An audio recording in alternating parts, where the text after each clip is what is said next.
Okay, so we should be live. There is apparently a major outage.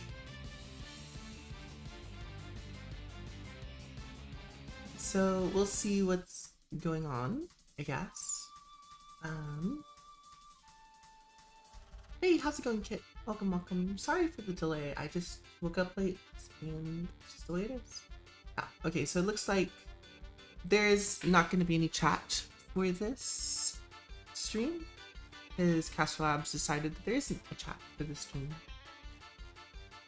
I don't know. I wish I could get YouTube chat, right? Pop out chat.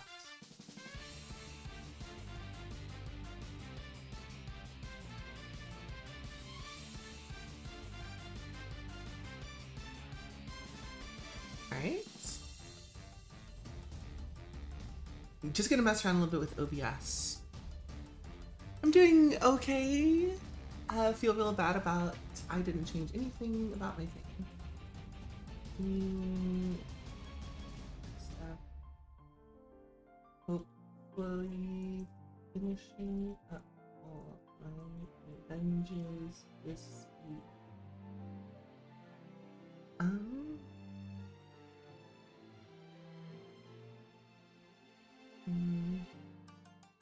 What is it? Art fight?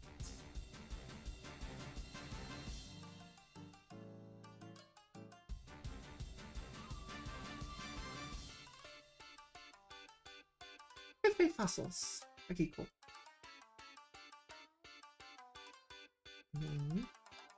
What was I was doing something else really quick. Here's my chat.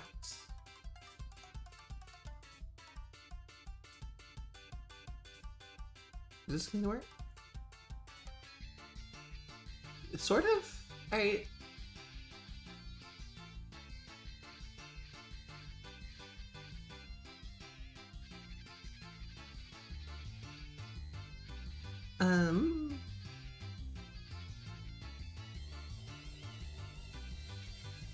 filters.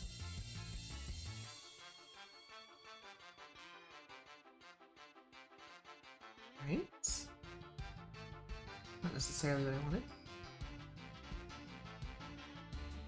I guess I'll be there for the YouTube chat. And then I think I should be able to add a chat bar.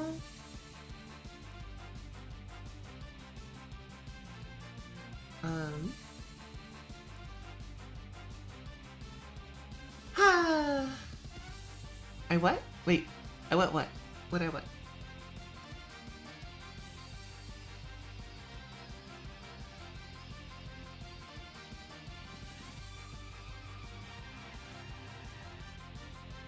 That's the wrong one. Okay, cool. Man, I just want this to work.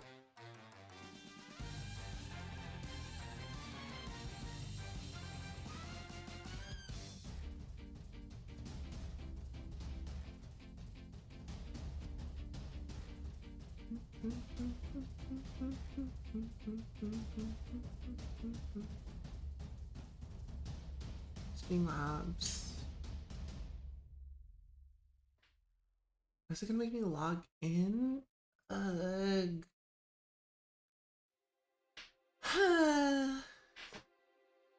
Man, I really wish I didn't start an hour late.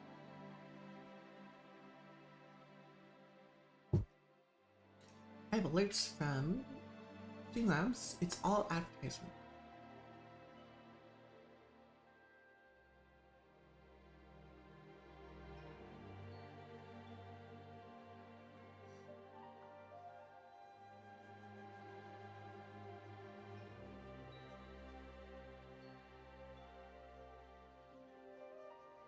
How are you doing? I think you caught up talking about the chat. More or less, I think. We'll see. We have YouTube chat on there. It exists in some sort of prescient way, I guess. I'm so tired. I'm so tired of things just not working.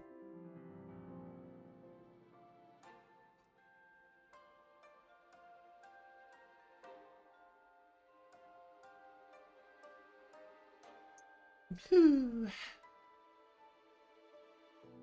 All right. That's fine. We're just gonna do some stuff. So we have Kaya's character is mostly done, though I think I want to add some highlights to it.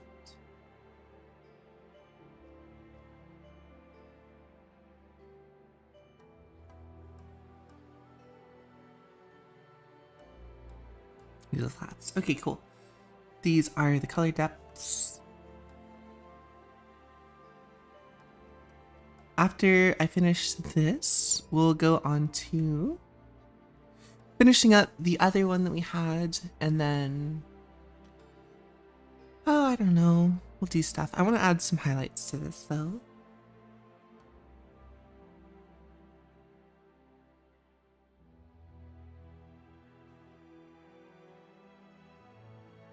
See how this plays out.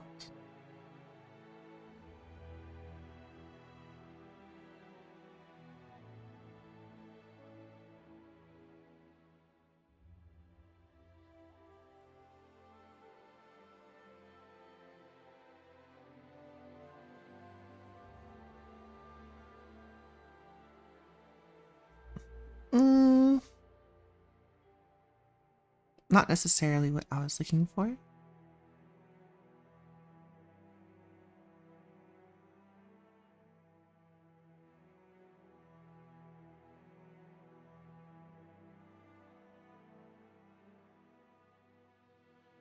I'll definitely make it pop out. What am I going for though?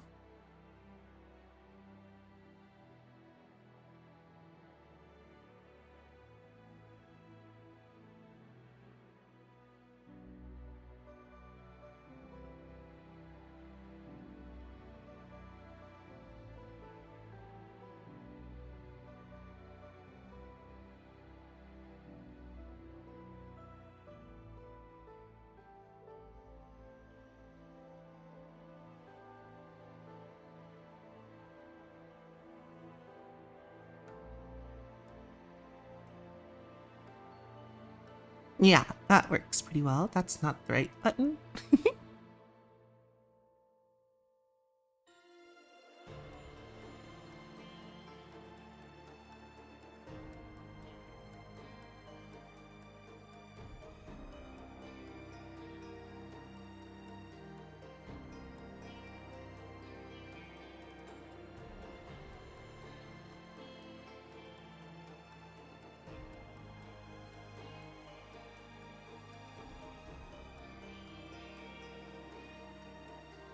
Again, that's not the right button. I'm too used to the magma thing from yesterday. Okay, that works out pretty well.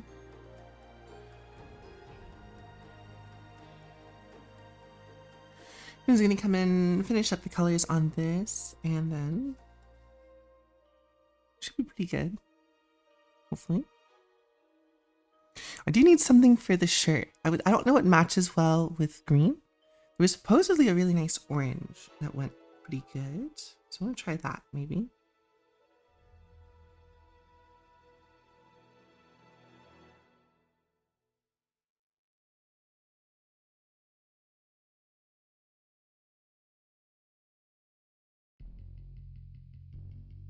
It's hard to tell. But that's the whole thing.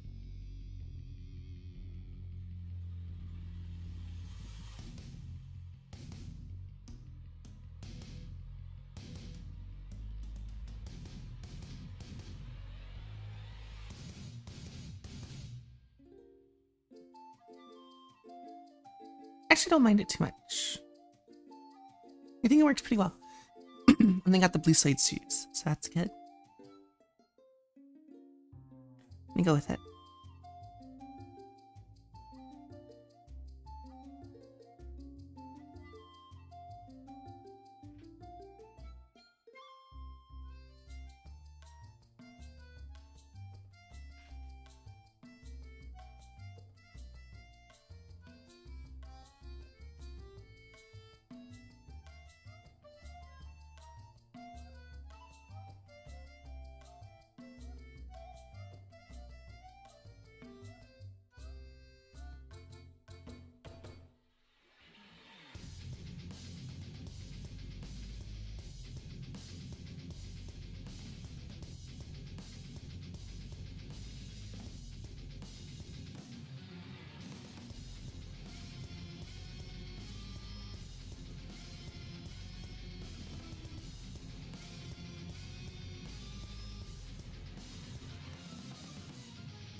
Hey Turtle, how's it going? Sorry, I didn't notice. Yeah, it was pretty good. We ended up doing some drawings. With the color, you can see the thing. I'm thinking it'd be a good sticker. What do you guys think?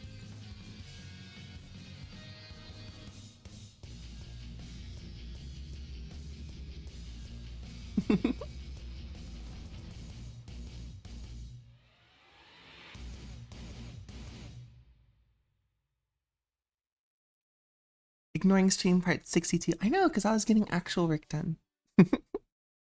You hate to see it.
Work over the fans, truly tragic.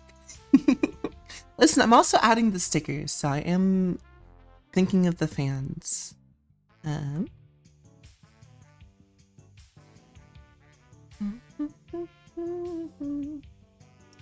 have a few more stickers left. Oh.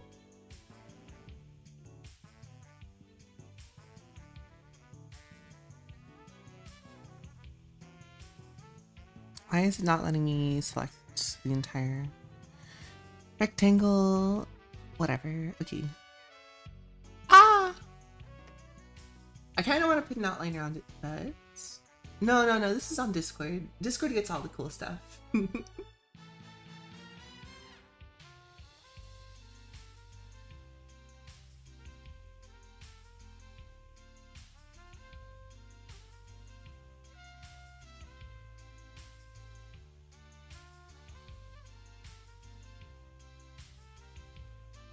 Now where is Stonks? Stonks, where are you?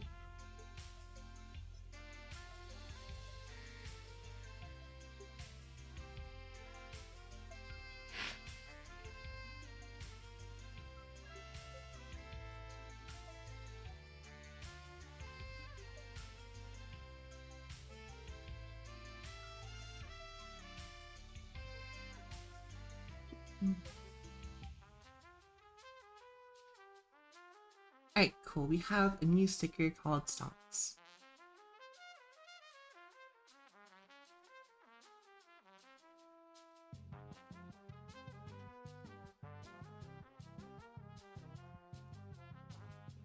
Wish I could have put a white outline around it. I might do that later.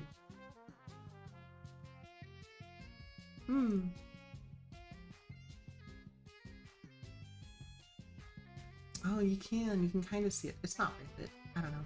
Oh, hey, I just noticed that someone was on YouTube. Sorry, I didn't realize that for the longest time. Oh, they're gone.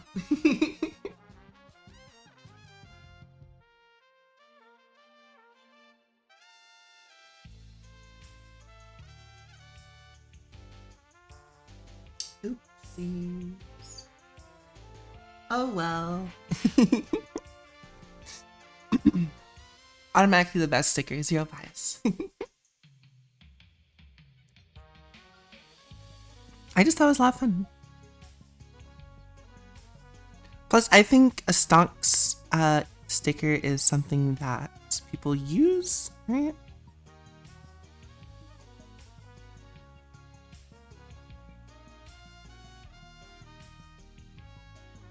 I assume.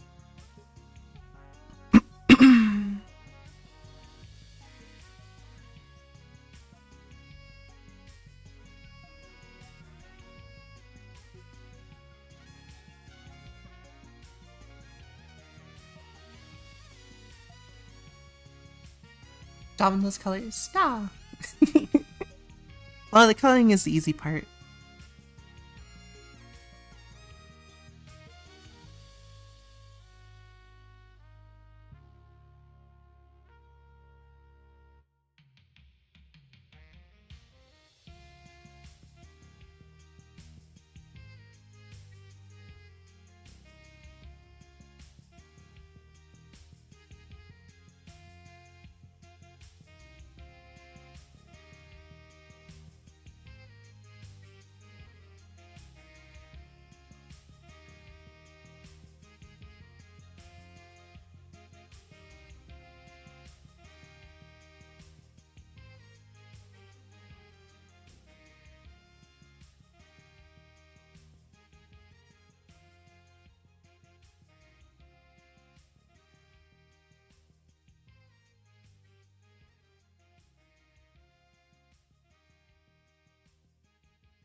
Okay, cool.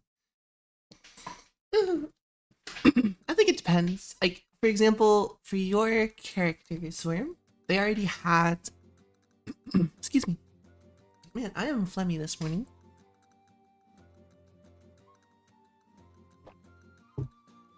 For Zorm, there was already a set amount of colors, right?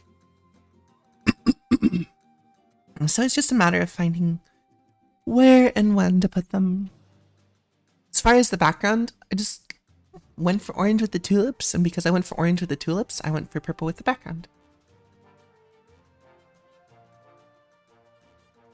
Just basic color theory. And then everything else is just like already a color, right? So the line on the Stonks meme is red. Anything that is good is green. So all the up arrows I use, excuse me, all the up arrows I use the green block, and all of the down arrows I use the red block.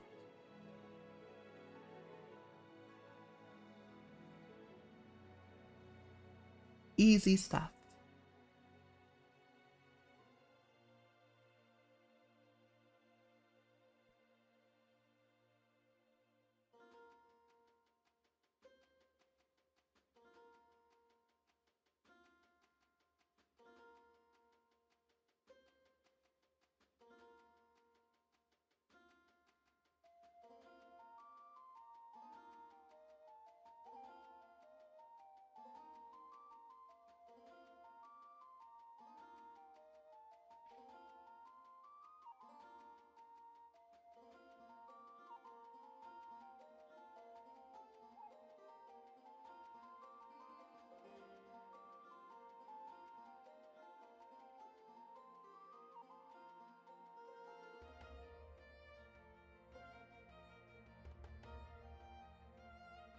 Speaking of, can you explain how you chose those color palettes? What do you when a color palette feels weird? On my character sheet.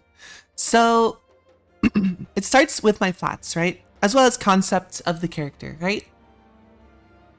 With Robbie being white, I decided to do a complete tritone color palette for the band. So this is the color, the primary colors for light, right? When red, green, and blue mixed together, they make white, right? And so it's this kind of this symbolic gesture that Robbie is like the core, the center, the heart of the team. And so that is I made it the fuck up part of it, right? Where I wanted these characters to be different, but when they come together, they feel natural. And so when I have this character that is mostly white in the center, having the characters surrounding them be the light was that kind of stuff. And then individually, I'm going in and like, okay, cool. So if Kaya is going to be blue centered, I think we can use the biggest part of her clothing to be blue. But I also want to interact and have like pieces of the other character's clothing inside of her color palette, right? So what am I going to do? She's going to have a very blue, very cool color palette, right? It's representative of someone who is more level-headed, someone who is, you know, has their wits about them, someone who is reliable because there's not as much like piping emotions, which is going to contrast directly with her actual character of being very manic, and this sense that like it's all performative, right? She is very like excitable, very energetic, all this stuff, quote unquote, like lunatic, very Jinx inspired. I'm getting to that, don't worry. So I want the color palette to like clash directly with the outward appearance, right? The direct outward appearance, which is the mask that someone puts on. So that being said, because she's going to be the big guy, right? The one that's going to kind of hold stuff together, the smart one, all that kind of stuff. She is the more muted palette. She's going to have colors that are going to be very much like blue and centered towards blue. She takes the green, which is the color palette for Kyle, or Kai, and uses it for the hat, but turns it very blue. So this is, if you look at the color selector, this is a very blue-green, right? And then the red is also like a less saturated red. So that's going to be from Rufus's color palette, right? So they kind of are in there in small bits. I don't think this is the best color palette in the world, right? But this is kind of the idea, right? And so I was like, I want red, I want green, and I want it to be mostly blue. So I started with a blue that I liked, a darker color that is going to, one, I think match her skin tone a little bit better. It's not going to like cause too much contrast, so the character looks unique in themselves. This is my thought process. I am not very good with colors yet. I'm not very good with color palettes yet. This is just what I'm thinking about when I was choosing the colors. And I don't think I'm going to light them. I think this is just going to be like flats with some ambient occlusion for the skin. Well, yeah, moving on to Kai, right? And so I kind of just highlighted and circled and put stuff in, right? All the parts that should be black, I'm using like an off black or like a light gray so I can still go into the shadow.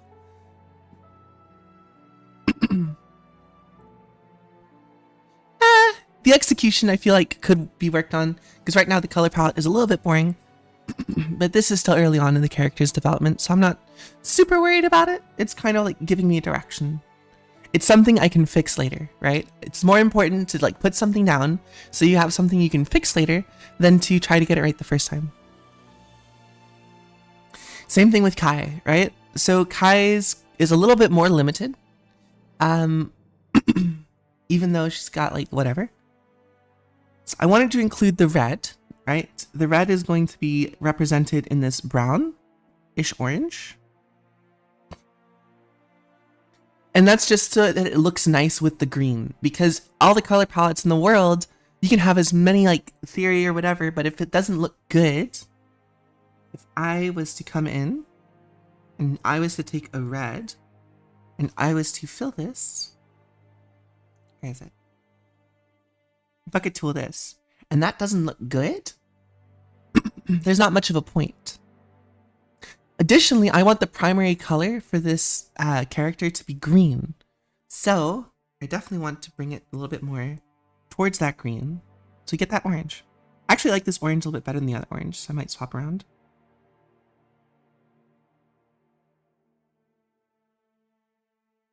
So it's a little bit of a brighter, right? Additionally, because I'm putting this orange next to this green, these colors that are kind of very contrasty, right? Hey, how's it going, Moob? So when in the character design process, you should focus... I think you should focus on why you're choosing the colors and not necessarily the colors themselves.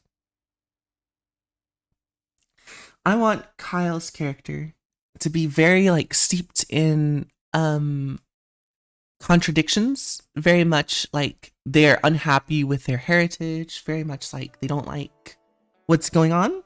They want to reject what's happening.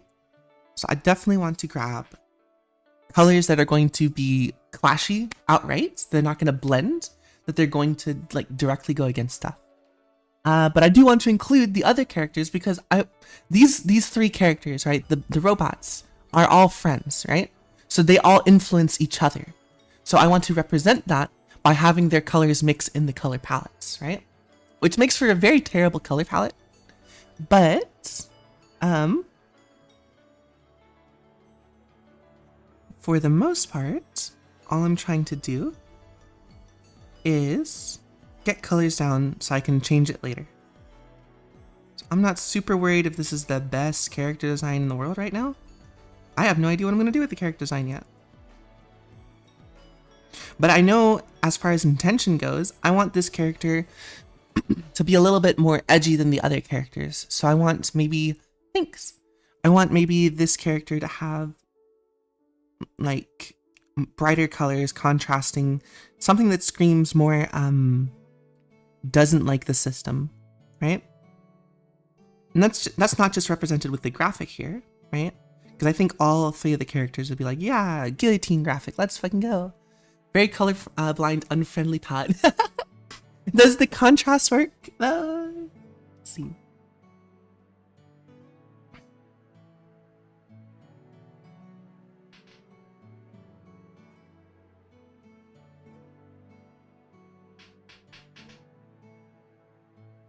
Oops.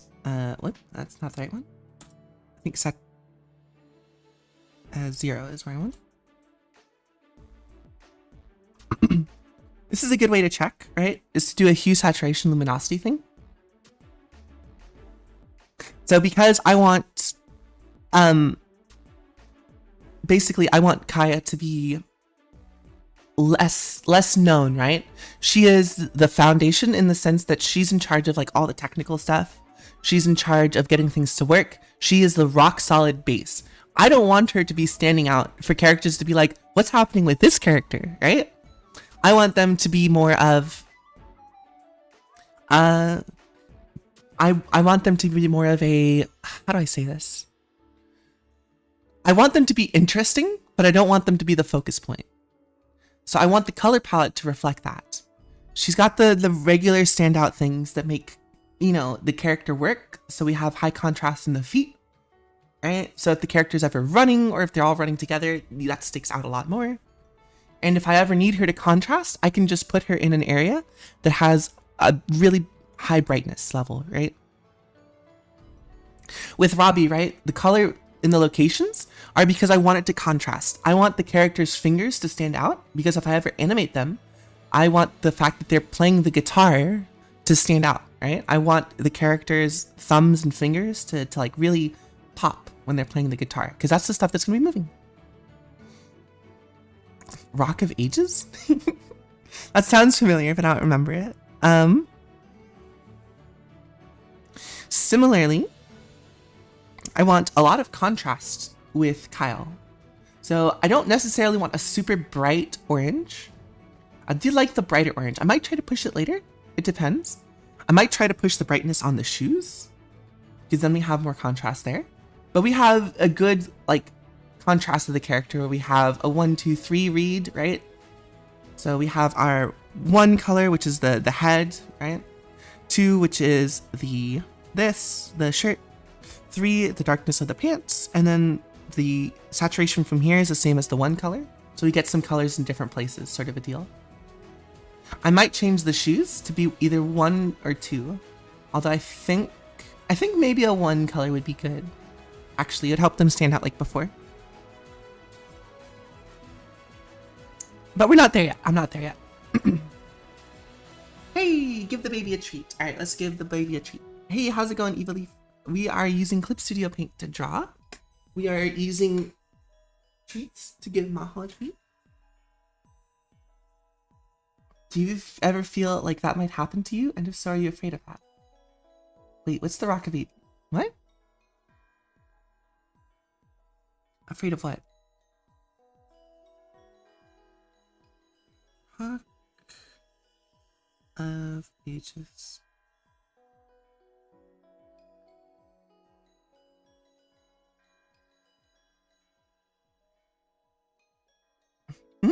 We have some animation. So here is a study we were doing the other day. And that actually is just because that's, we want to do the full walk up. That's why I like Clip Studio Paint. So I still plan on finishing this because I want this to look really nice.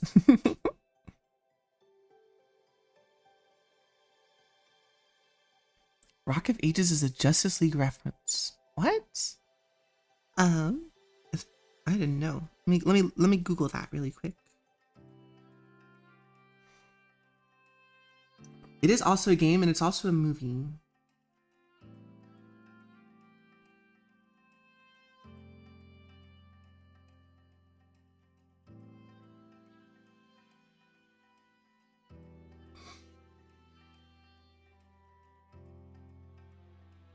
This is a storyline written by Grant Morrison.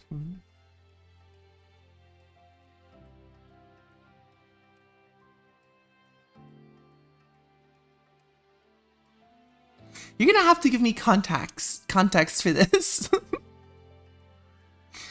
I don't have any idea what you're talking about.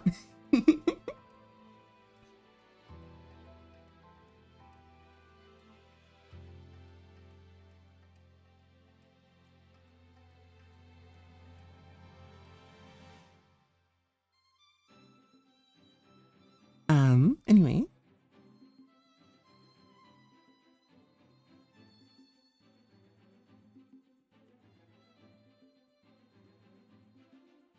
Oops. Well, I guess it wouldn't be too bad, but no. Completely irrelevant. I'm gonna resend both messages.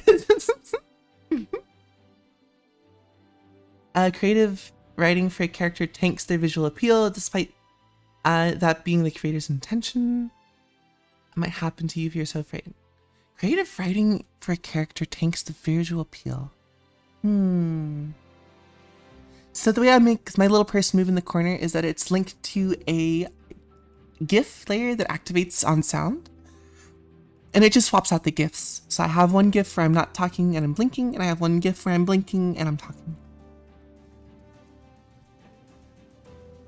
So I don't think I am far enough along in my artistic journey to be super worried about whether or not my narrative is going to tank visual appeal, right?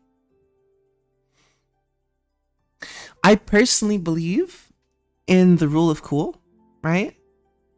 So I think if it looks cool, you can find some way to justify it, right? It's the whole point of narrative, character, and all that stuff. First of all, if you're making a visual medium, you should make it look interesting visually. That is my own personal bias. Other people do whatever. If you want to use the visuals to be bad in service of making the story good, so that there is a payoff that the visuals look good in the end, that's a whole different thing, right? But the goal is it looks bad so that it looks awesome later, right? That's just more contrast. I'm trying to think of a way to think of, like, say this, right? A lot of newer Pokemon evolutions kind of adopt this sort of stylistic choice, where the early evolutions of the Pokemon look kind of bland or boring, and then the final evolution looks really good, right? But if you start with an evolution like a Pokemon that is really cool, and then you get to the final evolution and it is also really cool, it's not as cool, right? It's way cooler that it looked boring and then it looked cooler. The narrative will make perfect sense. Depends on what you mean by bad, right? Because if I'm trying to make a character boring, you can make a very boring character look very cool, in the sense that because they look so boring, that is the appeal to them. Do you take requests for what to draw when you're done with this? When I'm done with this, I have to work on other stuff, and then I have an emote, and then I need to do the sticker. So the answer is, if people successfully distract me from what I'm doing, and I'll draw stuff, but that is not a guarantee. So the best way to get me to draw something that you want is to pay for it. Just quite frankly. Over-designed, cluttered, and unfocused. Badges, stuff like that. Okay. So the main thing, right, I would say, when it comes to that, is that there is an appeal to overclutter. It's called the Baroque period. People like to think, oh, it's so gaudy because it doesn't follow Occam's razor. People have been doing gaudy as an art style for a very long time. That's fair. I mean, if you just stick around, Lava Leaf, eventually something will happen, I promise. But you should primarily be here because you're having fun and you want to be a part of the community, not because you want free art. I heavily promote people doing art, right? So if you want to draw something or you want to see something drawn, I think the best way is for you to draw it yourself. And I'm always more than happy to like help people get to where they're at drawing. I'm being very honest. Right now in Japan, there is a style of like getting as many like buttons and like glittery and whatever stuff on your person. There, I swear to God, this is a style. I promise you, I promise you. Actually, move this more down. Hold on, let me find it so I can show you guys. This is the wrong window tab for this.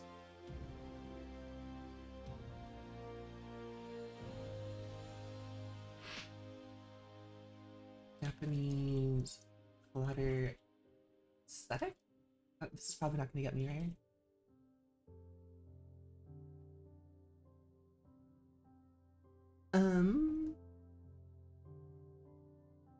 No, hyper cute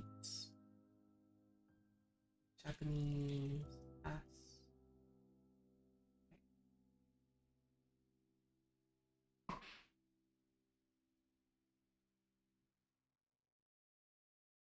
Okay, hold on. It is called Japanese Linen Muoto. Hori fashion. Where is it?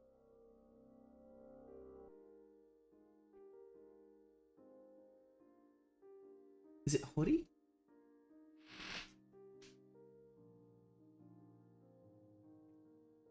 Fashion?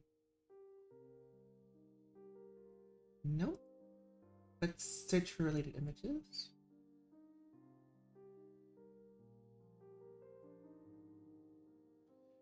I don't want to add like search for this. What is it? I think it's called Harajuku fashion. So here we go. Let's go. Where is my reference?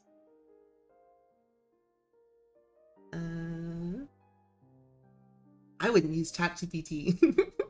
ChatGPT is gonna lie more than I do. Here you go.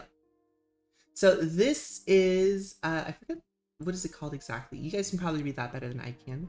It's like decora fashion, right? This is really popular in Japan right now. I guess it's always been kind of an aesthetic. It kind of transfers over here to America. There's a lot of people you'll see with like a whole bunch of like baubles and shits on their keychains, or their cars will be full of stickers and stuff. To say that this is like a fashion choice that does not appeal to someone is to kind of just like not really get the aesthetic, right? The problem with like bad like character design or bad whatever is that it's entirely dependent on goals and aesthetics, right? If you're trying to make a character who has Harajuku aesthetics, right, or decora fashion, then having the clutter is kind of part of the goal, right? So it kind of depends on if it lines up with what you're doing. If you're trying to make a boring office worker, giving them a whole bunch of shit on them is going to do the opposite of make them a boring office worker, right? If you're trying to make a sleek and elegant superhero, giving them a whole bunch of stuff might inform you on it, but really it's going to take away from this kind of like, oh, they have to punch something really good, and there's a lot of like dangly bits on them, sort of a deal. New cat meows. I'll be back. I know what you're thinking about. Referencing Fei Zhu Liu, which is a Chinese style. Premise is chaotic overdesign. Stramen, though, no one said it doesn't appeal to anyone. I'm just saying that it's niche and generally disliked by a majority of the global audience. So, niche isn't a real thing. Niche is time dependent, time period dependent, right? Video games used to be niche. Comic books used to be niche, right? It eventually becomes, it comes and goes. In the 90s, comic books were the pop media, right? Now they're going back into niche a little bit. But superheroes aren't. Superheroes are coming into the mass media. Niche or niche? It kind of depends. It's whatever you want. So let me look up Feizu Yu.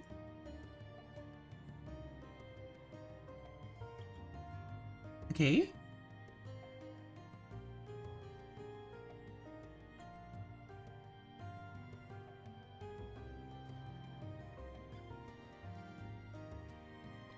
So what is it that you're referencing with Fei Zhilu? This style? I assume this is the style, right?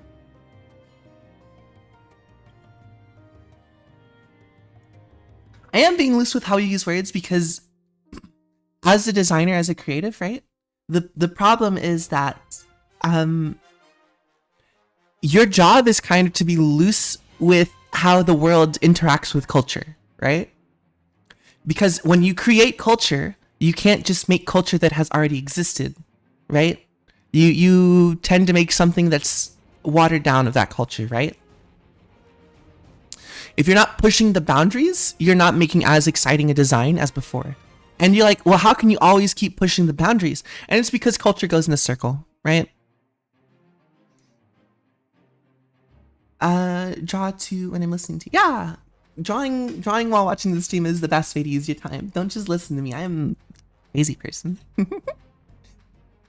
So when I say like, I get the heart of the problem is like, I feel like my design is going to ruin the narrative, right? Because I have over-designed it or I've done these things, right? 2025 and 29th is using the word. Yes and no, because we can only see time periods in retrospect. I know, because I'm trying to just like explain a feeling. I'm not trying to like discredit you or whatever, right? It's kind of this like, you're thinking about this the way that everyone thinks about this. And the people who like set these ideals and stuff were thinking about it that way, but they were the first ones to think about it that way. So if you think about it the way that they're telling you to think about it and don't add any of your own like ideas and ideology, you're not using it to grow. You know what I mean? I don't want you to withdraw because I've forgotten exactly what we were talking about. Oh, we're designing clutter. Which is like, it's hard, like I'm defending this and I don't necessarily agree with it. I don't necessarily find this aesthetic very appealing. So it's one of those things where it's like, why am I doing this? The reason is because I don't want to give a concrete answer on what is right and what is wrong. Because what is right and what is wrong with design comes down to what do you like? What do you vibe with, right? Draw what you like and then apply the rules to it afterwards.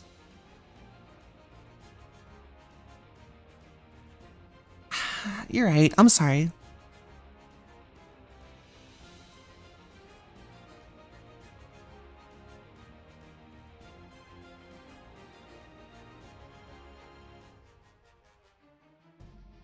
To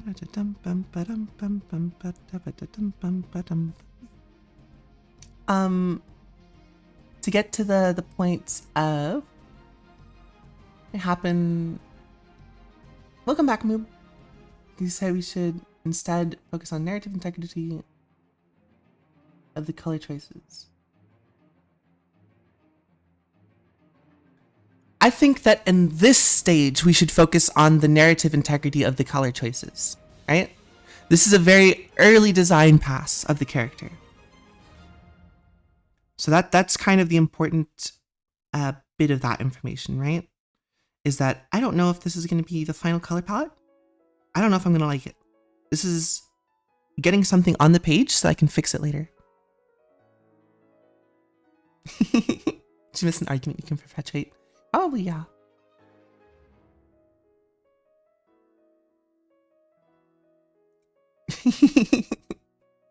You should argue for kits. I was arguing in favor of the Baroque style aesthetic. What period? Change Robbie's hand / glow / change color. I think it would be cool. I don't know if they can. I don't think it matters though. I think that if you, as someone who wants to interpret the character, wants to do that, you should do that. I think that's the main point of like characters that that's kind of like the free and openness of the character design, right? If you think that they can do it, they can. Just draw it doing that. Argue against the Baroque style. I kind of like the Baroque style, right? The gaudiness is kind of cool.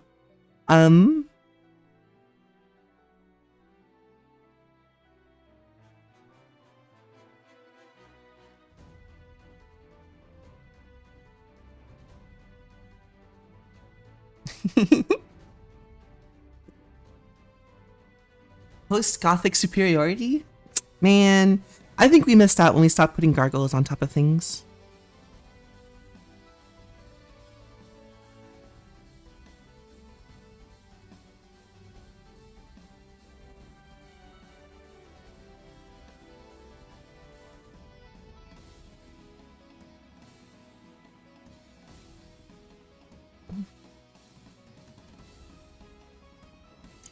But yeah, as far as like color design and stuff, you probably shouldn't listen to me because I am kind of just winging it right now. Maybe explain some of it later when I figure it out a little bit more. But for now, all I'm doing is I'm playing around with the ideas and concepts. I think the shirt's fine. I think I want to make the shoes pop more. Still be alive. Can you help me with my aloe when you're done? What do you mean help you with your aloe?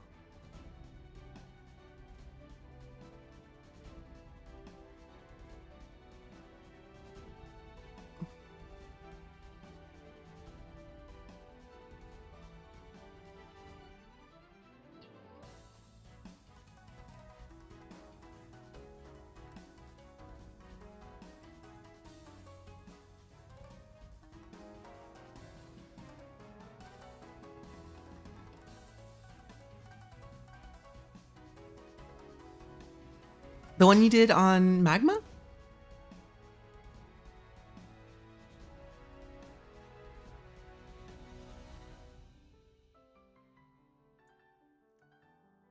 What do you need help with?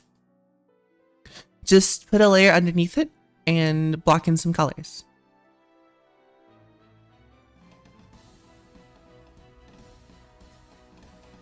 Couldn't get the leaves cracked.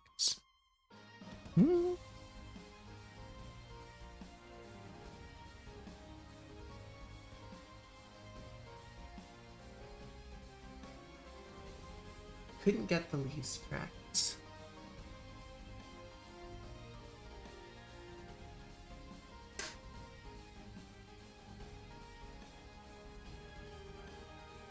see. I think the leaves look fine. What's wrong with them that you don't like?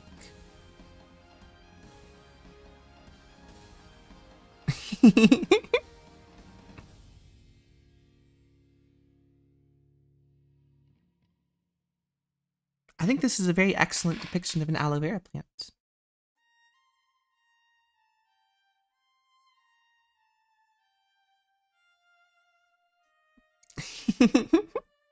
Actually, the shortcuts are what give a lot of things their goodness, I guess. So, to put it in perspective, right? What I mean by that is,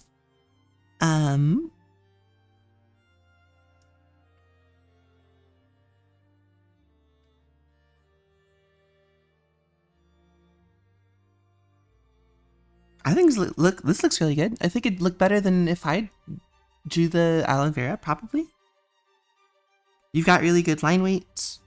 You're taking into account the texture of the leaves. You got like a smooth side, you got a flat side. You're using your lines to depict volume of the plant as well as the form of it. I'm talking about these like little side lines that you have here. I don't know how easy that is to see. But these side lines, the fact that they are wide at the sides and then narrow towards the top, gives you an idea that the form is converging, as well as the fact that it's more of a rounded shape. Work done like surgery?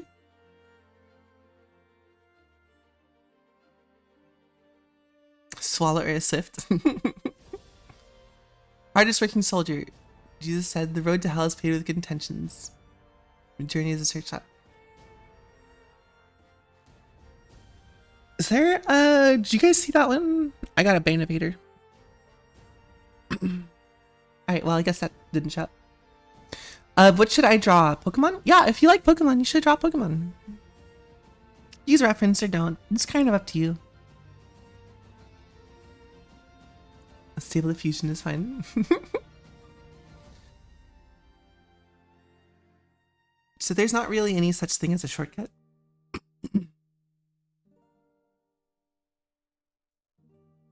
In my opinion, right? For example, right? If I was to just draw like a face or whatever,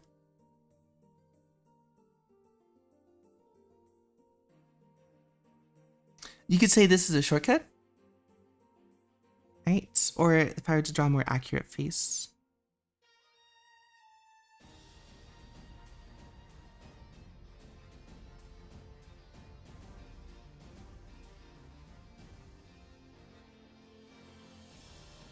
Right?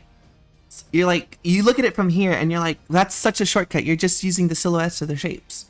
If I zoom out really far away, it's like, you can't add more details than this, right? This t-shirt, Sponge provides drawing I trace.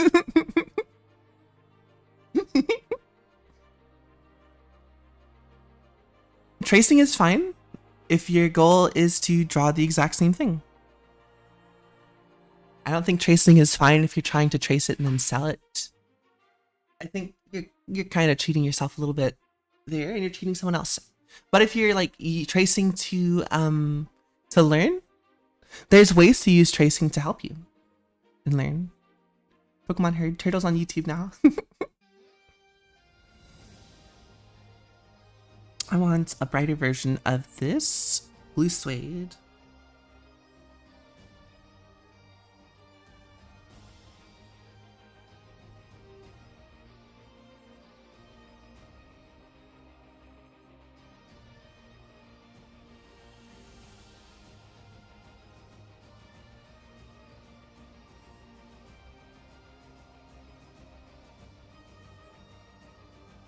Oh, that's the wrong one.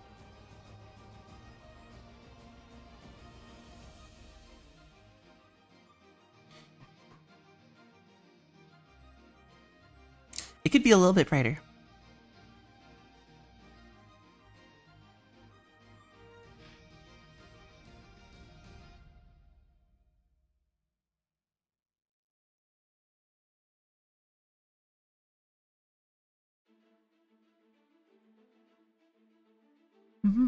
Satan masquerades as an angel of light, either cloaked in the LLM of wickedness or the ungodly veil of Sona? Comes to drawing without it, it becomes harder. The problem with tracing and using it to like progress is that tracing is not going to teach you about... Tracing is not going to teach you about the form, right? I guess. So tracing will teach you a lot about proportions that are being used, or that what's it called, that the study material is using. What it's not going to do is make you any better at drawing the character or shape in like perspective if you don't have any of the like pre-required, what's it called? Shoot, what's it called? The pre-required practice put into drawing forms and stuff. Doesn't teach you about intent. I didn't say about intent. I said it teaches you about the proportions that the, what's it called, the artist is using. Unless I said intent, which I didn't mean. I don't think it helps with confidence either. I'll be honest.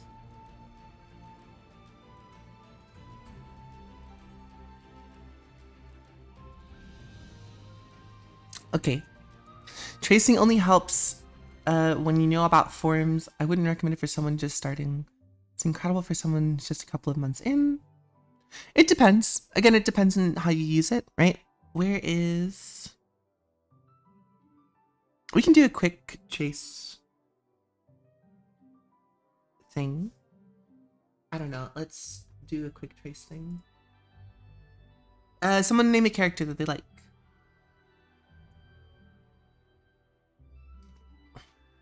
Got about 10 seconds.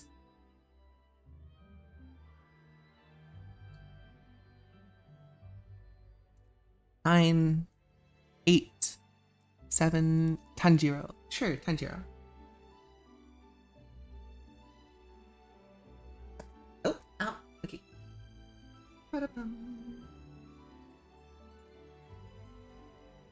Okay, so we're gonna grab a picture of Tanjiro. I'm gonna try to find one that has a really good contrast for their face. And I'm gonna try to find... I can't really find good contrast. There's a lot to do. Okay.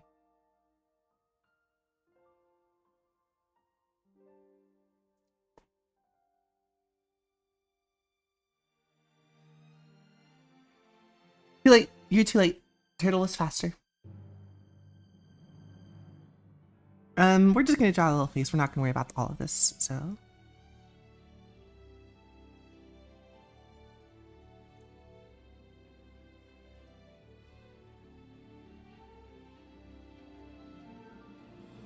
I'm also very upset that I copied a PNG and it gave me a black background, so it doesn't matter. Okay, so to do like a trace study, we're gonna do 3 passes, right?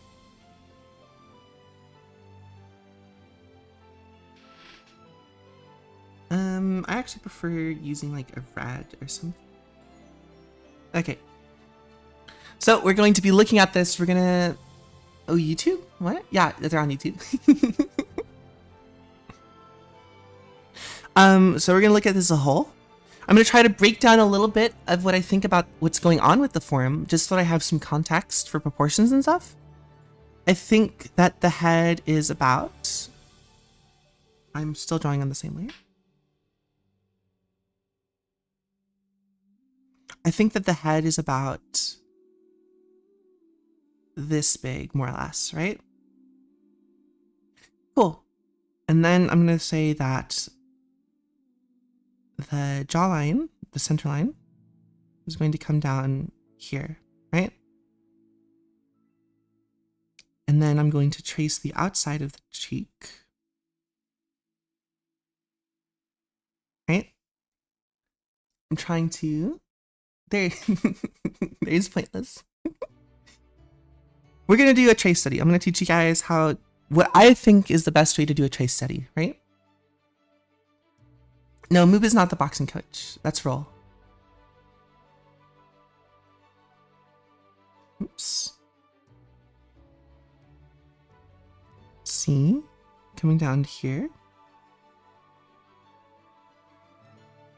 What you're going to try to do is trace it in the way that you think it should be done, right? Cool. So we have the ear coming out. The ear is at the base of the neck and the jaw. We have the eye line. It's about where the ear is. In this reference, the mouth is down. So the nose is going to be to the right of the center line because it's going to be in the front. So I can think about the form a little bit if I know some of the form, right? I don't think the tracing helps you with the form, but knowing the form is going to help you understand what's going on with the trace like this. We're going to draw the eyes. So the eyes are going to be fairly close to the edge of the head. Cool.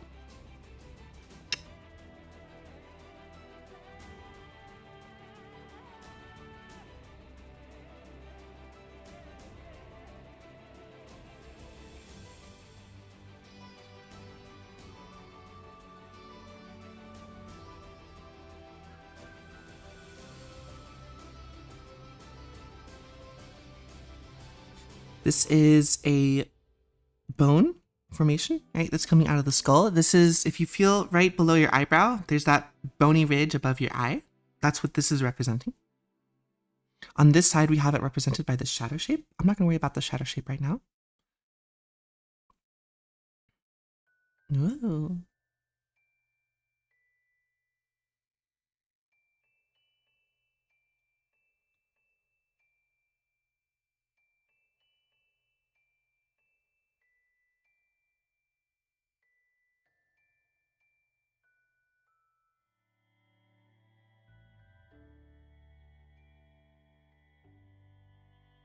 So you'll notice that as I'm drawing, I'm thinking about, okay, why is it this shape, right? This is because it's representing the form of this, right? And then down here we have the nose coming back out, right? So we have this descent into the head. But I'm thinking about that in my brain as like, why are these things happening, right? I'm not necessarily saying that they are the most important thing, because right now we're just trying to get like where the proportion stuff is. So I'm seeing that the eyes also look like they are very dark on the top, and then they kind of fade in the bottom, and they have like a highlight underneath. Cool. The eyebrows look like they are about, oopsies, you want to make this line as parallel to this line as possible. So the same distance from the ear to the eyebrows is going to be the same distance from the jaw to the mouth, it looks like. And so what that looks like is it looks like we've divided the head mostly into 1, 2, 3, and 4, although the jaw is open in this instance. Egg mentioned? We're mentioning eggs. I'm quite disappointed. Tangerine, easy to draw, though it's an egg with eyes. Egg mentioned. 8th most important thing. It's true. Can you show how to do it? Sketchbook and Ibis Paint X? No. They should all work the same. You should all have a, what's it called? A layer opacity that you can change. You should all have red ink. And from there, it's the same.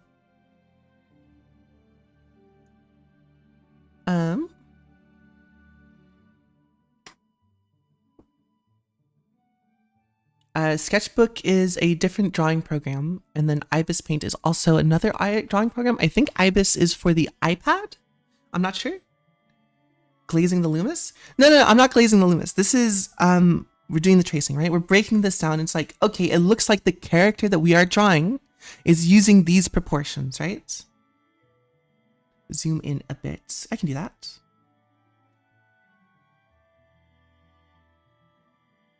I can also close this. That was important. I did Loomis. Technically, Loomis is this. So far, Loomis. And then we break the head off here.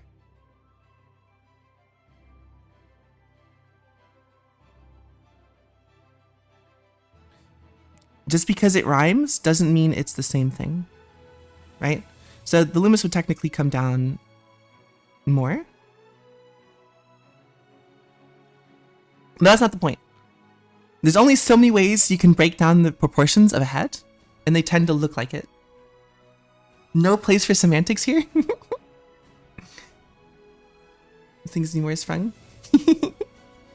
This is just what I'm thinking about, right? And this is kind of what you should be thinking about too. Because what you're trying to do with this is you're trying to replicate the image near perfectly or near exactly, right? So I'm thinking about where these things are going. They have the scar on the head like this. We're just going to copy that down. Cool. And then we have the hair. Hair is at the very top of the head. Trace, trace, trace, trace. Follows the rest of the head. And then we have the hair bits that come up.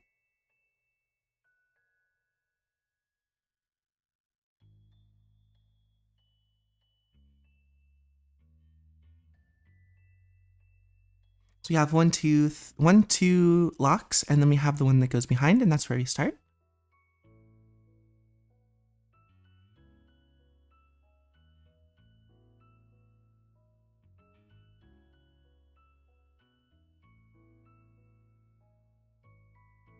So this is the center. We have about 1, 2, 3.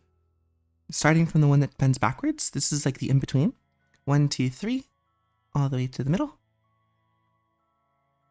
So we know that once we get to the third one in the middle,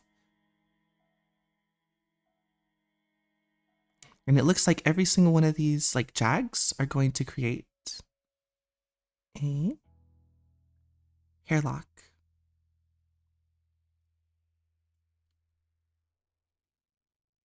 We have one that's starting in the middle of this.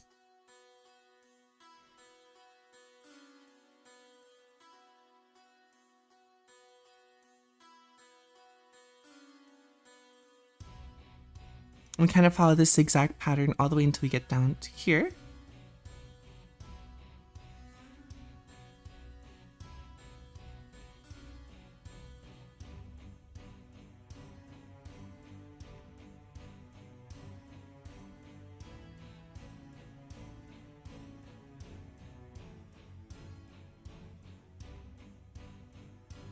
Alright, and then we have the neck coming down from there, and then we have the clothing coming down from the other side.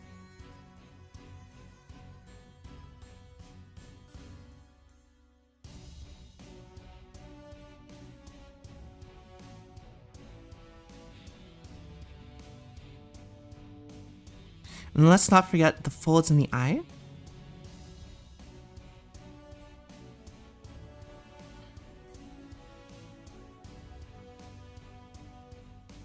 Alright. And last but not least, the mouth.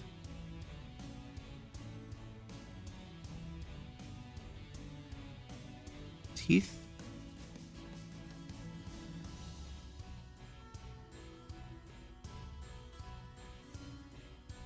I think this is an important character design.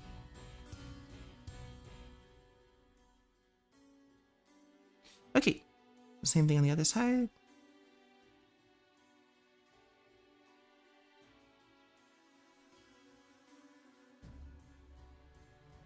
Okay, and then we can take a look at this.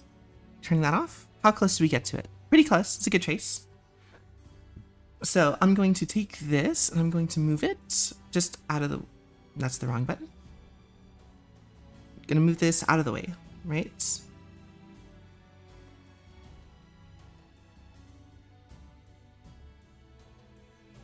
Cool. So now I'm going to try to replicate it without tracing, right? Can I have next? Wait, what? Saying as I used to be.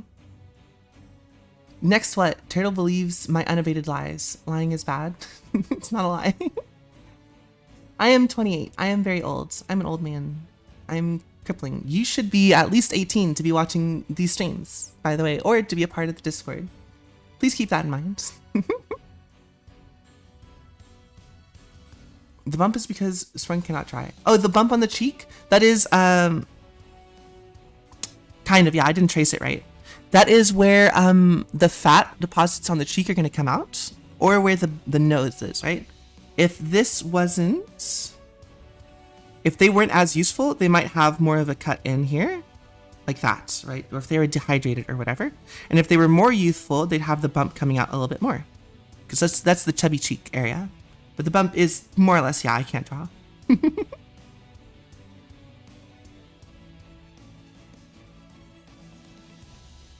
But you don't want to draw it just like straight, like an angle down. You do want to have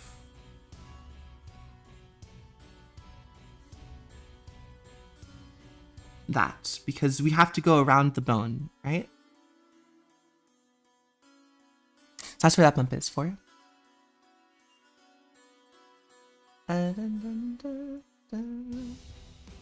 Whiteboard time, tutorial fix, love it. Can't keep watching on YouTube, it's weird. Is it weird? How weird is it? Okay, so now we've done our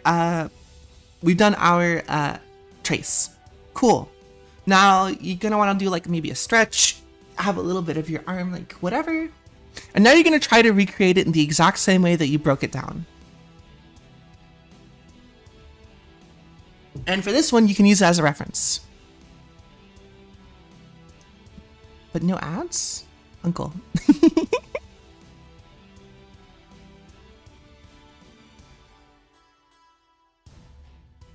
I'll only stretch if Kit tells me to. Okay, so what we do is we draw the same thing, right? We start with, I think the head's about this big. Right? Circular. Again, we're going to come down the middle to about here. So we're allowed to use reference, right? If I remember correctly, we're dropping down to about here. Cheekbone, draw to the chin.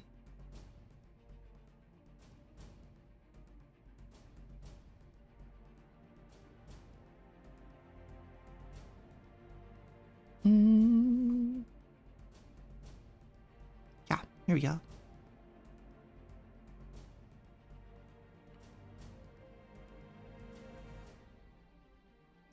And then we draw to the ear. This comes about halfway down, right?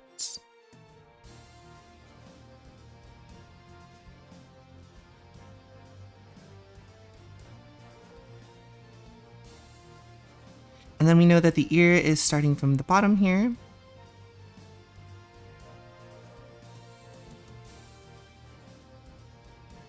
And then we know that around the same area is where the eyes are going to be.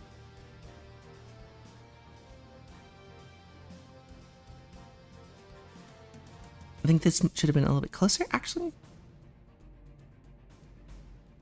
Looking at the reference.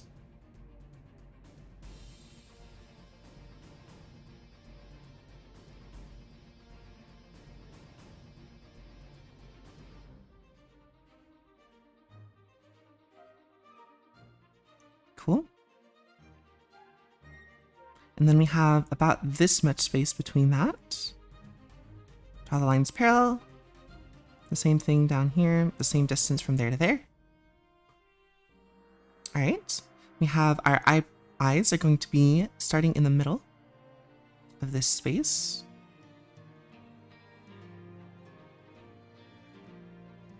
Everybody stretch and hydrate. Big stretch. Sprung has been completely distracted from color theory time because he isn't very good at it and subconsciously avoids it anyway. Well, it's important to, like, you're right, but also because it's important to take these things as possible, right? Because this is something I can actually teach you to, like, practice. The other one is kind of just like, I'm putting down colors because I don't care about the colors right now. But it looks better to have any colors than have no colors. So the important thing to learn from the color theory thing that I was talking about earlier was that some colors is better than no colors. Feet? I'm not going to show feet. We're going to stand up and stretch. That's my chair going back. The creaking from me getting up is like a star stretch. Yeah. And drink some water.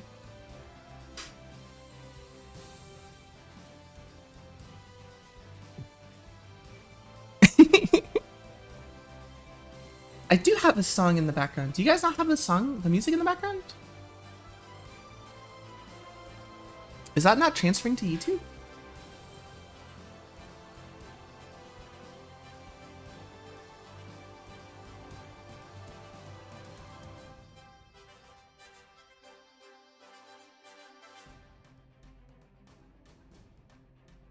Oh, it's quiet. At least on Twitch. You can hear it. Okay. The audio is probably really low because the music swings a little bit here and there, and people have told me that if I make the music any louder, then they cannot hear me. Okay, so we have the top of the eye. The bottom of the eye was about here. So I'm drawing from reference.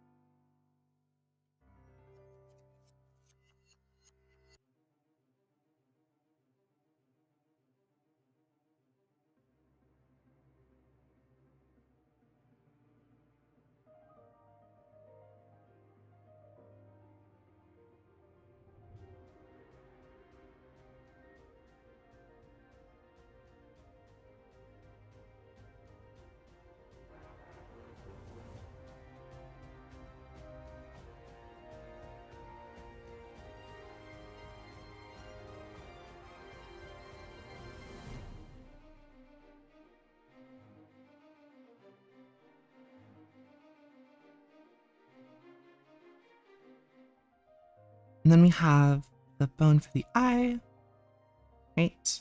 We have the nose coming down a little bit. The nose was slightly above the line for the mouth.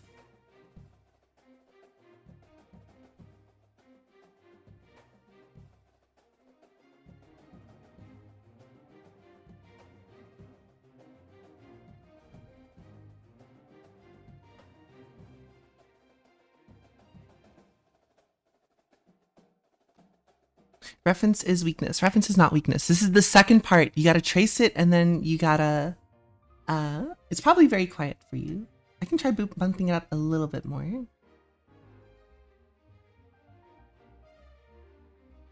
How's that? So I bumped it up about 4 decibels.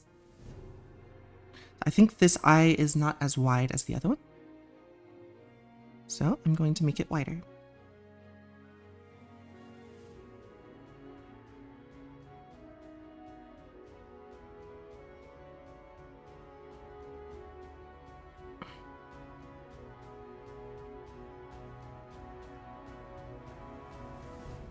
Remember, you can't just trace and think you've learned something. The tracing is the first step. The tracing is the breakdown.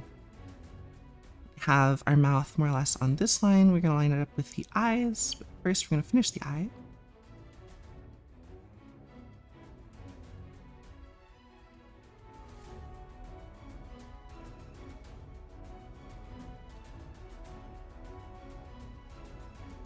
Got to draw that there. Cool. And then on this same line, we have the eyebrows.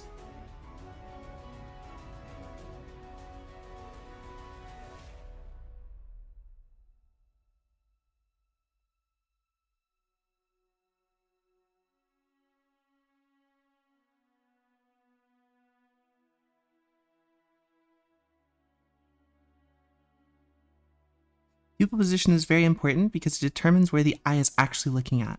You look at the most central point of the eye to determine whether someone is looking at something or not. That in combination with the whites of the eyes, right?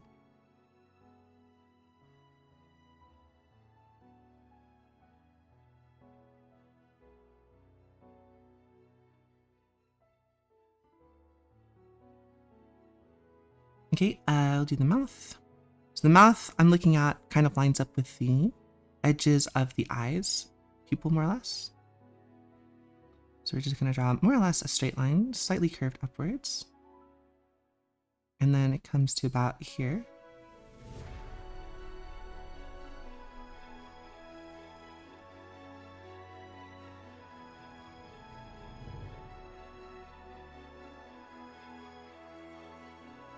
And we have the teeth taking up about 1/3 of the space. That's maybe a bit much.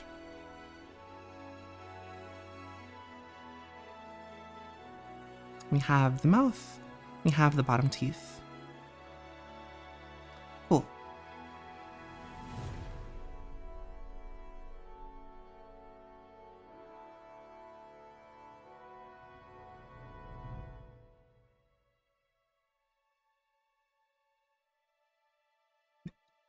Earring goes here, just to kind of block it in. Forehand.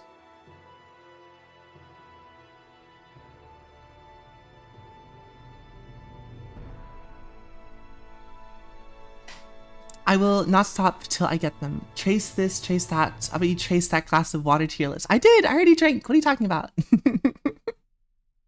Slurping noses.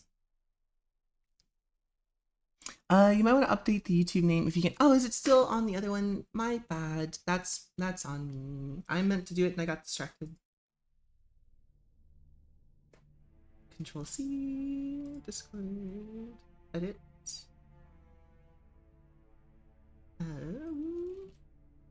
Save. Okay, that should be set up now. I mean, I gotta do all the rest of this stuff. Hydration ASMR. Glut, glut, glut, glut, glut, glut. Okay, so next was the hair. The hair is coming out around the same point as this, and it was connecting above the scar, and the scar was down here.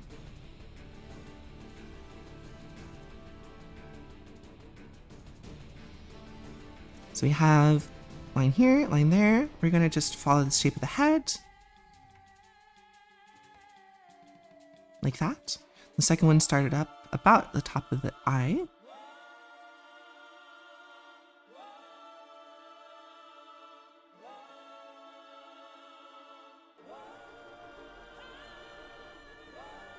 And then pops out, down through here. Not that far down, I can't connect the other thing. Does get pretty close though.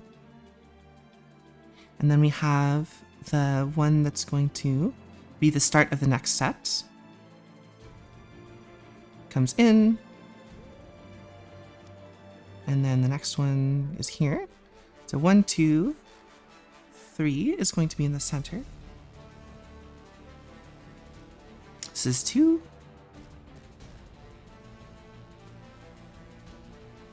And then this is going to be in the center. It's also going to be where our start of our hair jags happen.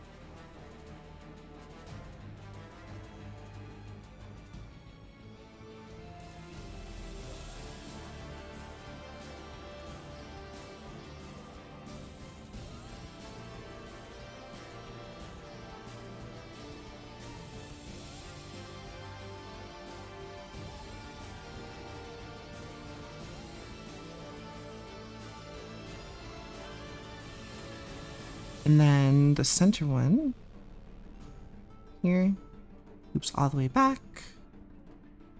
We have a little bit of like this going on. And then the next jab, which is this one.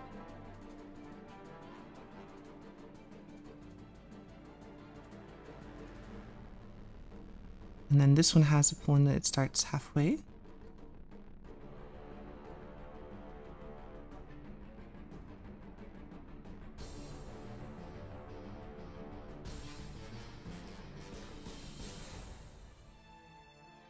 Cool, cool, cool.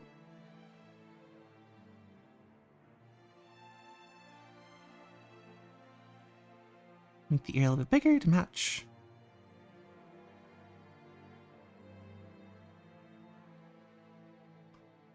There's a spot in his ear.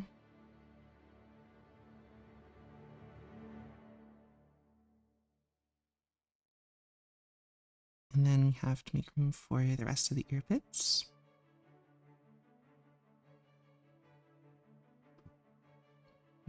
And then the neck comes out at the bottom. And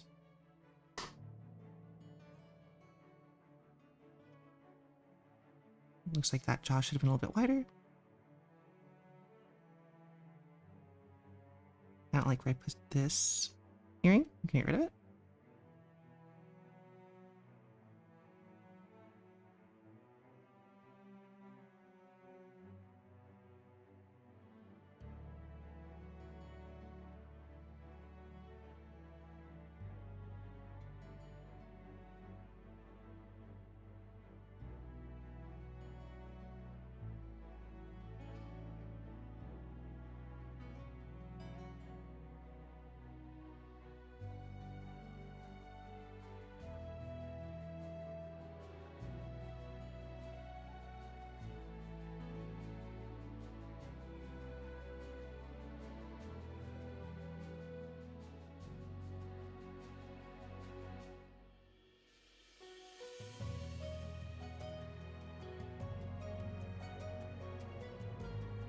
Last one is this into about here.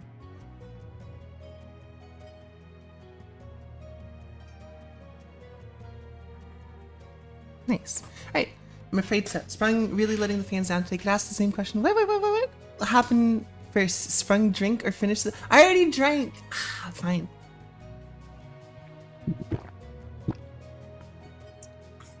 There we go. I drank again.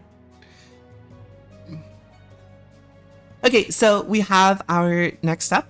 So now what we can do is we can grab our drawing that we just did.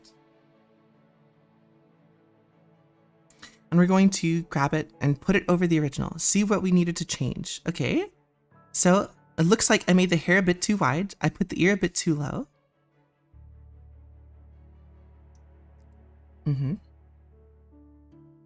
Control C, Control V. We're going to drag this one over. And we're going to make the changes that we need to. We're going to pick a base. So where did I think I got best? I think I got this right side more or less right. Cool. So now we're going to edit this drawing that we did. I don't want it to be louder. I'm going to edit this drawing that we did. So I think this needs to come more straight down. Drag it into place with the transform tool. The mouth is more or less okay. Could do with being a little bit bigger.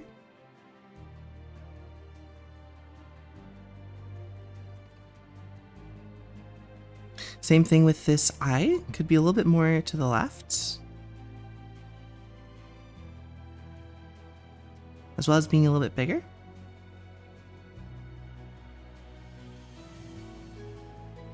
The nose was more or less on point. It was just a little bit too far to the left.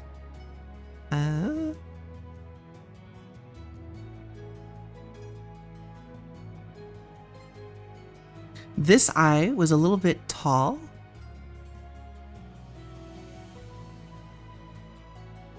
Right? And so as I'm making this, I should be writing down eye a little bit too tall, whatever, cheek too far to the right, all this stuff, right? Eyelids also a little bit here, a little taller than need to be. Eyebrow on this side, a little bit. So I should be writing down what I'm doing, right? So, what we would change so far? I think that right eye, too small. Left eye was too far up. Let's see what another change is. Cheek should be more straight down.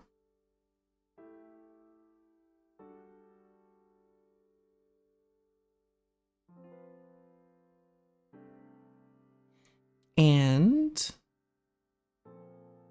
the ear is too far down and yeah, too far down into the right. Ear too down. Oopsies. Right. Grok, does this feel?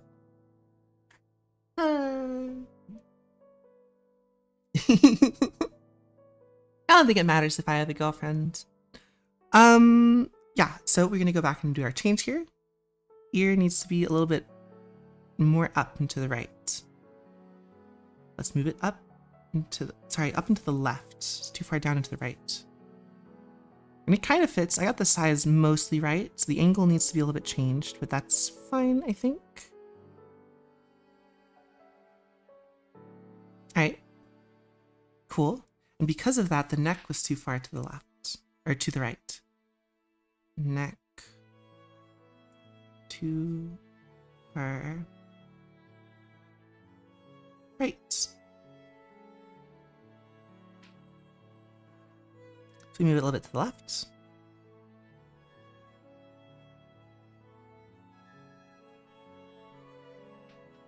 All right, cool. So the rest is hair doesn't matter to me too much, I think. But the hairline is a little bit too far to the left. So we're gonna write that down. Because the hairline frames the face, it's a little bit more important than... I could never glaze someone to the point of wanting to be with them every day. Girlfriend? You're friends with girls? Jeez.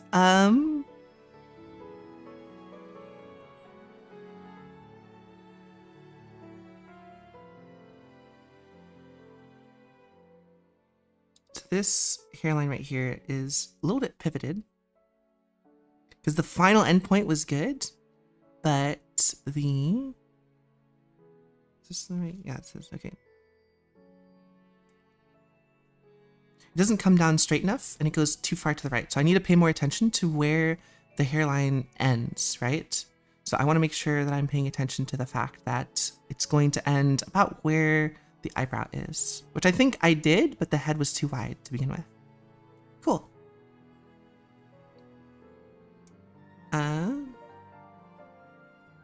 Hairline too far left. Okay, cool. So now we're going to go ahead and merge these two layers down. I'm going to grab this, put it off to the right. This way we can compare directly the changes that I've made with the changes here, as well as the changes above, right? So in general, it seems that I'm placing the eyes a little bit too far up and I'm making the right eye too small compared to the other one. Cool. So that being said, let's go ahead and draw it one more time. And this time we're not going to use any reference and we're not going to look at previous stuff. Of many? It's too late for me? What? What's happening? I learned what glaze meant only because of you. One sign among many. Of many, very much. Okay, so I guess I could just like make a new layer so I don't have to be stuck in the corner here. Okay, so again, we're gonna draw a circle. Right, we're gonna draw the center line. Like we did it about here, more or less. If I remember correctly, we want to draw more straight down. So we're going to draw more straight down. That's not more straight down. Cool.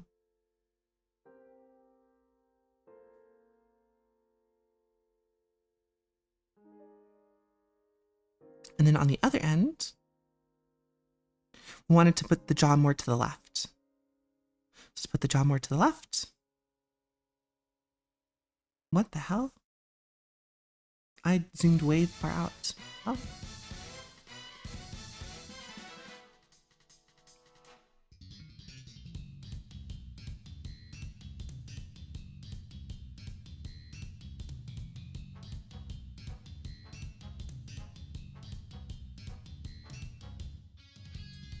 So there's going to be a chance for me to fix this stuff, but I'm not going to worry about it right now.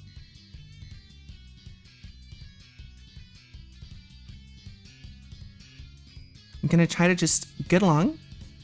If I see things that I want to change or fix, I'll change them and fix them as I go.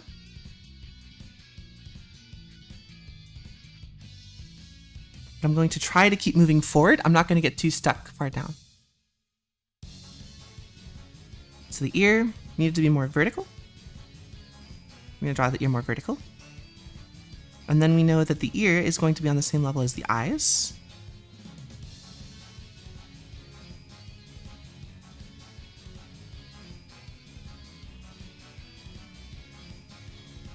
And then we know that about the same height as the forehead is going to be the same height as that, is going to be the same height as where the mouth starts.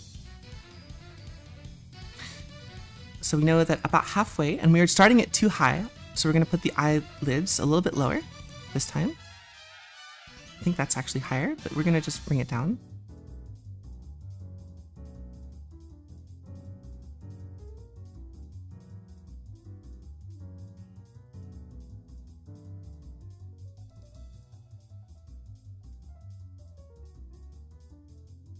then on the other side, down here, I'm remembering that the eyes were like this.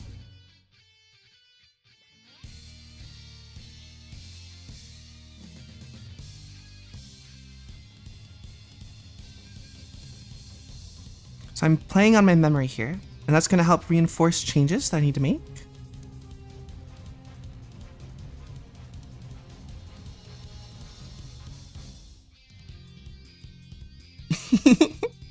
I don't think there's fundamentally anything different between a woman and a man, I'll be honest. Man is drawing a tangerine without reference. Proportions are anime proportions. These are the proportions that I was just using, right? Sprung just elborately ducking. What? Elborately ducking color theory.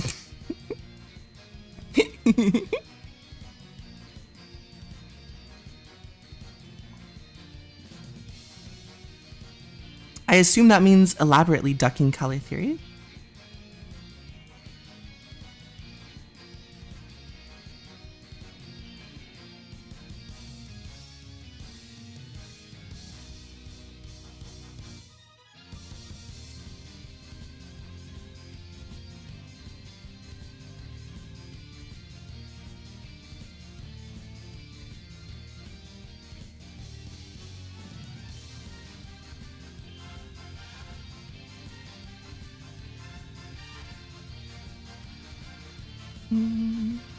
Everything given the chance. All the above.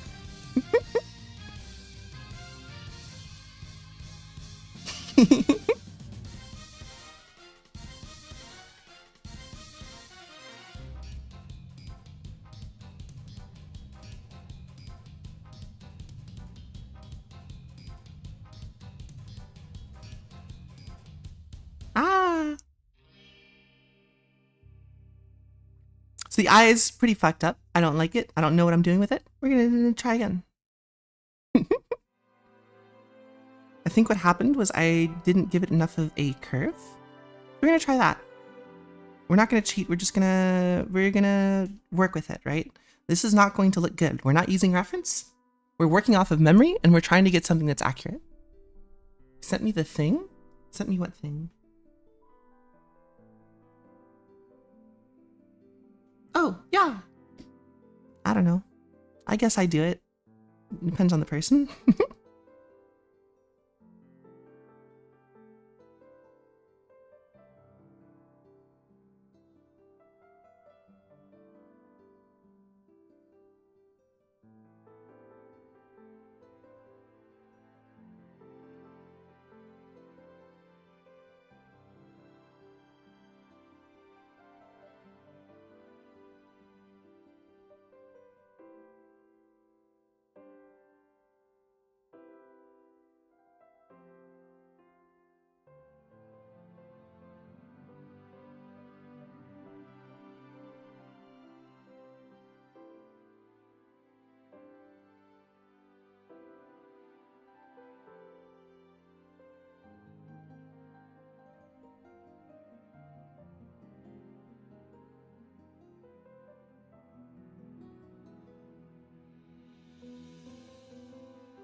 And as I'm doing this, I'm thinking about, man, this doesn't make sense to me. What part of this doesn't make sense?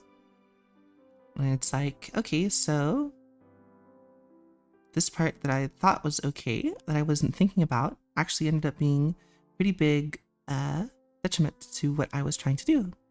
And now I need to make this one bigger, so I'm going to try to make it bigger.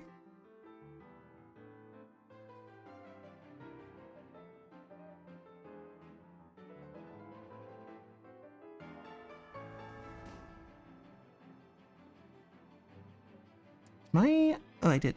I'm using a different brush, that's why.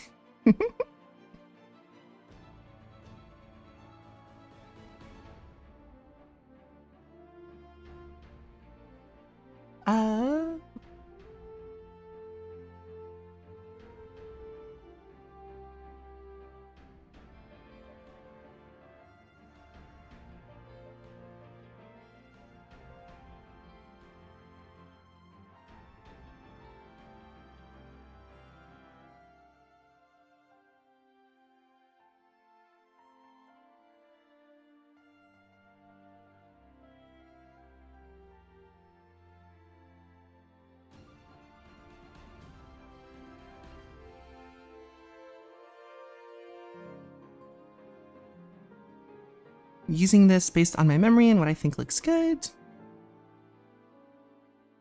I think the nose is a bit low.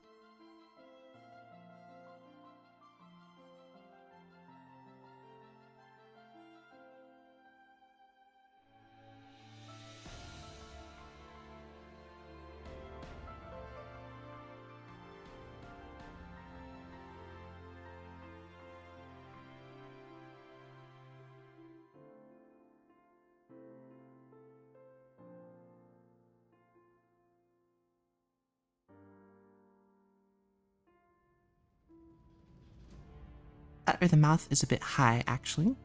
I think the mouth is a bit high. So we're going to try just lowering the mouth a little bit.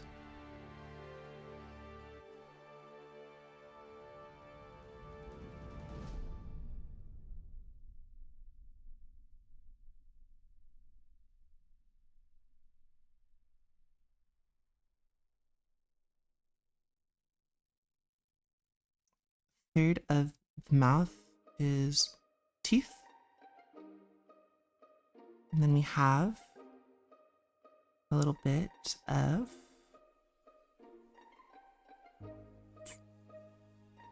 the tongue.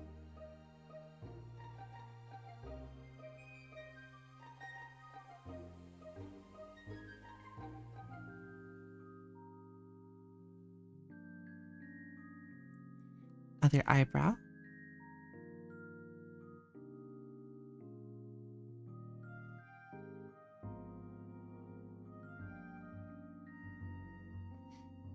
It's fun you tell me with art first. What art thing? What? Oh, you're talking about the, what's it called? Aloe vera?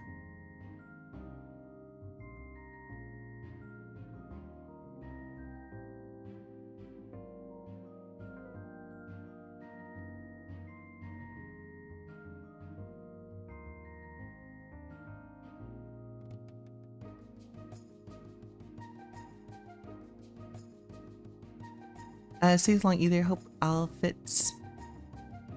Yeah, let's go ahead and do that. Let me just finish out the stuff, right? Because the point I'm trying to get at is that Nita.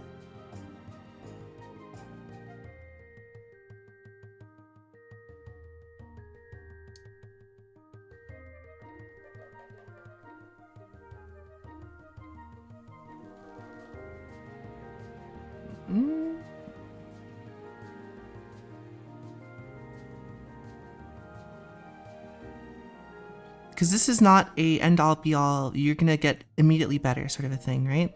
This is a trace study, right? This is just the process by which you do a trace study. So you can keep doing this ad infinitum and it'll improve your memory of how lines and proportions and stuff go and work together. But it won't just like make you a better artist to trace.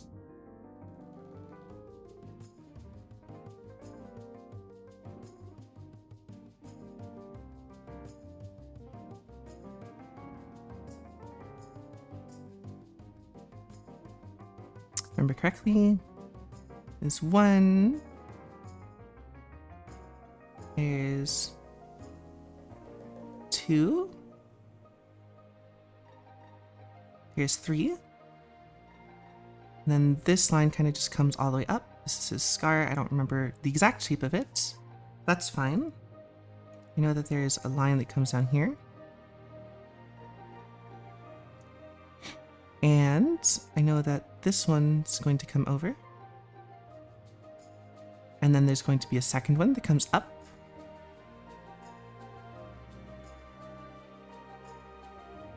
And then in the center, there's going to be one that comes up like this.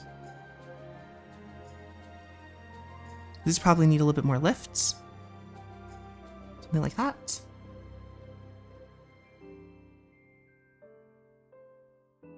Yes. Problem? We have our zigzags coming down here. We have this one that comes up and out. And then halfway down, it has its own start that happens. And then we have another cross.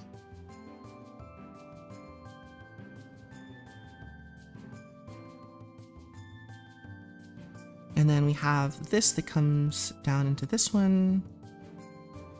Then we have this shape, and there was one in between there. And this one comes over the ear. We have the general ear shapes.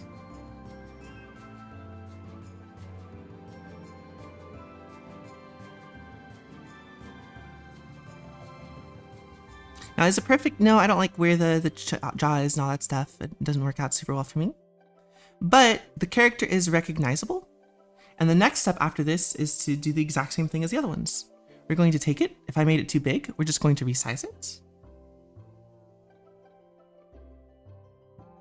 And it looks like I have thrown off some aspects of the character, right? So now that it's the same size, we're going to take it. Control V.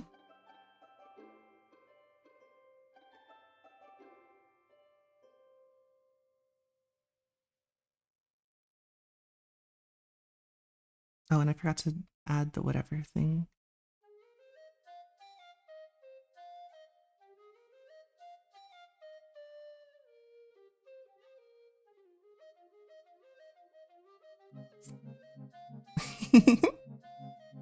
How he organizes his art. It's almost, I lost my mind. It physically jumped out of my body. It's fine. It's a digital sketchbook, right? It's good enough. And so we're going to do the exact same thing that we did with the last layer, where we're going to just write down all the things that we noticed are wrong, right? So first I'm going to start with, like, for the right side, move my way left. So I bottom lock to low. That one's not as important.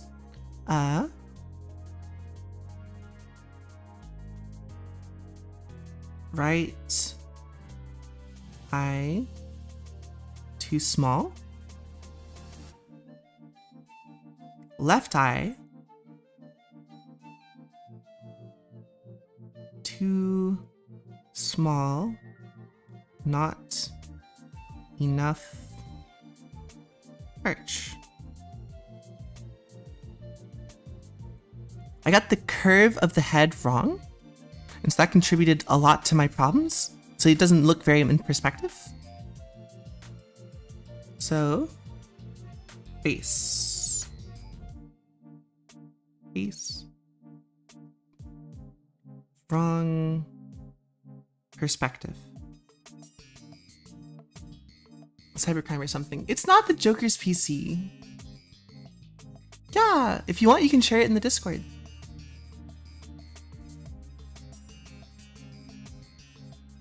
No idea how hard it is. I just laughed too hard.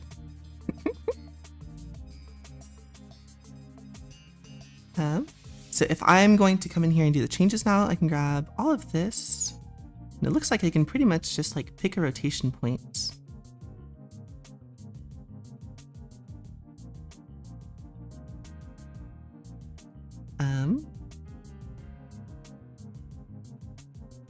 I think like here-ish. Yeah. So that fixes a lot of the problems. Sort of. It fixes a lot of the perspective problems.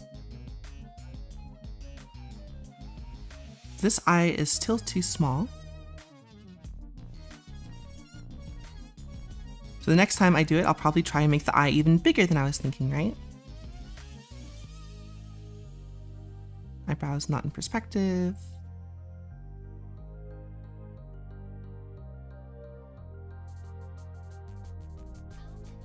Shrimp, do you have to eat? Your skin turned pink. And this act of fixing the art is like making sure that all of these like changes are going into your brain a little bit, right? Each time you have to fix something, your brain is like, oh, I remember the last time that I did this, I made it a bit big, or I made it a bit small, and I had to do this rotation change to it. The neck is still too small, which means that I'm still putting the jaw too far away.